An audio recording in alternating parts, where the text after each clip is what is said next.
Alhamdulillah, saya manjatkan setinggi-tinggi puji-pujian kehadrat Allah Subhanahu Wa Taala. Pada malam ini kita dapat berhimpun di satu kawasan parlimen yang agak menarik, iaitu di Padang Rengas.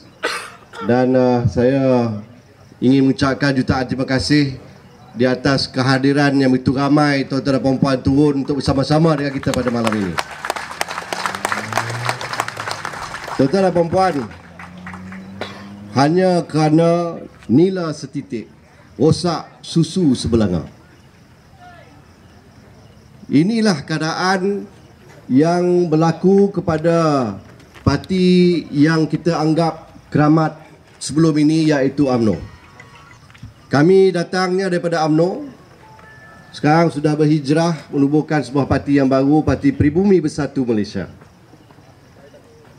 Bila saya sebut bahawa rosak susu sebelanga itu, kita boleh anggap ataupun andaikan bahawa UMNO itu seperti susu yang memberi khasiat kepada kita semua. Memang benar banyak jasa UMNO kepada rakyat Malaysia keseluruhannya dan bangsa Melayu secara khususnya. Itu suatu yang tak dapat kita nafikan. Tapi persoalannya ialah sambil-sambil ahli-ahli UMNO dan orang-orang UMNO bernostalgia mengenai parti mereka itu, kita mesti sedar bahawa UMNO berjasa kepada rakyat, khususnya pada orang Melayu, di zaman siapa? Tentulah di zaman Dato' Onn Jaafar, Presiden UMNO yang pertama. Tentu juga zaman almarhum Tunku Abdul Rahman. Sudah tentu zaman Allahyarham Tun Abdul Razak. Juga UMNO berjasa sewaktu zaman Tun Hussein Onn. Dan saya kira tuan-tuan dan puan-puan juga setuju dengan saya, UMNO banyak berjasa zaman Tun Dr. Mahathir bin Mohamad.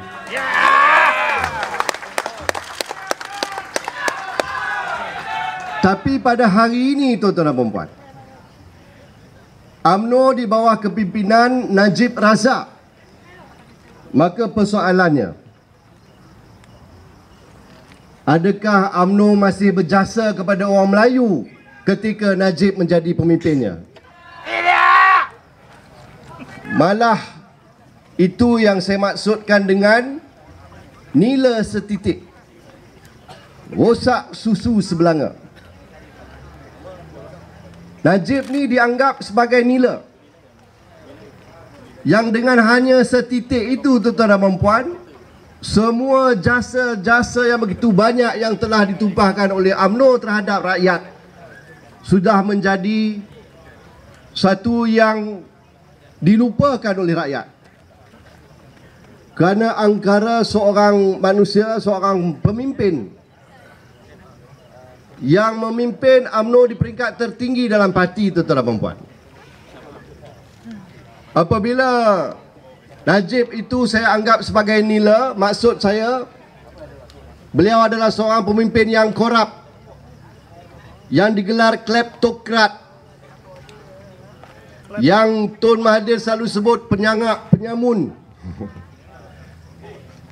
Dan apabila presiden sebuah parti digelar begitu, tuan-tuan, dan diterima sebahagian besar daripada rakyat, malah juga diketahui oleh warga dunia, maka mahu tak mahu, imej yang buruk itu pun terpalit sama kepada parti yang dia wakili, iaitu UMNO. Maka itulah sebabnya, tuan-tuan dan puan, pada hari ini UMNO tidak lagi dilihat sebagai sebuah parti yang perlu dibalas jasanya kerana setitik nila dalam bentuk Najib Razak itu, tuan-tuan. Betul atau tidak? Betul. Kini kita dengar ucapan demi ucapan yang dilontarkan oleh pemimpin UMNO pelbagai peringkat yang menyatakan bahawa tanpa UMNO Melayu akan binasa. Saya ingin peringatkan kepada pemimpin-pemimpin UMNO ini, tanpa Melayu UMNO akan binasa. Betul tidak? Betul. Maka persoalannya sekarang, tuan-tuan dan puan, adakah Melayu masih lagi menyokong UMNO? Tidak. Saya tanya sekali lagi, adakah Melayu masih menyokong UMNO? Tidak. Ini persoalannya, tuan-tuan. Kerana kita nak menunjukkan bahawa retorik mereka yang cuba nak ungkit perkara-perkara lama berkait dengan jasa yang telah dibuat oleh UMNO bagi orang Melayu khususnya adalah sewaktu Tun Mahathir menjadi Presiden UMNO, tuan-tuan dan puan-puan. Adalah sewaktu pemimpin-pemimpin terdahulu dan tidak lagi sewaktu pemimpin yang ada sekarang, iaitu Najib bin Razak. Betul atau tidak? Betul. Oleh kerana itu wajar sangat rakyat Malaysia khususnya masyarakat Melayu menolak UMNO. Dan pastikan dalam PRU 14 ini kita tawan semula hati rakyat, tuan-tuan dan puan-puan. Bermula di Padang Rengas ini, bermula di negeri Perak ini, tentunya ia akan merebak ke negeri Kedah, ke negeri Sembilan, ke negeri Melaka, negeri Johor, dan di pantai Timur, Terengganu, Kelantan dan sebagainya. Kelantan belum tentu lagi lah, sebab kawan kita yang lain tu pula yang berusaha di sana. Tuan-tuan dan puan-puan, kita perlu berusaha keras. Walaupun kita lihat bahawa sokongan dari kalangan orang Melayu itu semakin meningkat bagi Parti Pribumi Bersatu Malaysia bersama dengan rakan-rakan kita dalam Pakatan Harapan, tetapi kita mestilah memberi mereka hujah-hujah yang meyakinkan. Selain daripada berceritakan mengenai masalah demi masalah yang menimpa rakyat hari ini yang puncanya ialah Najib Razak, kita juga perlulah juga bercakap mengenai apa janji-janji kita. Sekiranya insya-Allah dengan izin Allah SWT dan juga dengan mandat yang diberikan oleh tuan-tuan dan puan-puan, kita tubuhkan kerajaan baru di PRU 14 nanti di negeri Perak Darul Rizwan ini dan juga di Putrajaya. Tun Mahathir pernah bersebut di dalam ucapan perasmian parti 14 bulan Januari yang lepas, antara perkara pertama yang kita nak lakukan bila kerajaan baru ini tertubuh ialah untuk menghapuskan GST secara beransur-ansur. Setuju tak setuju? Selain daripada itu, kalau tuan-tuan dan puan-puan masih mahukan BRIM, kita pastikan BRIM disediakan untuk golongan yang benar-benar memerlukannya. Dan kita pastikan juga mesti tidak ada sebarang unsur politik di sebalik pemberian sumbangan BRIM itu.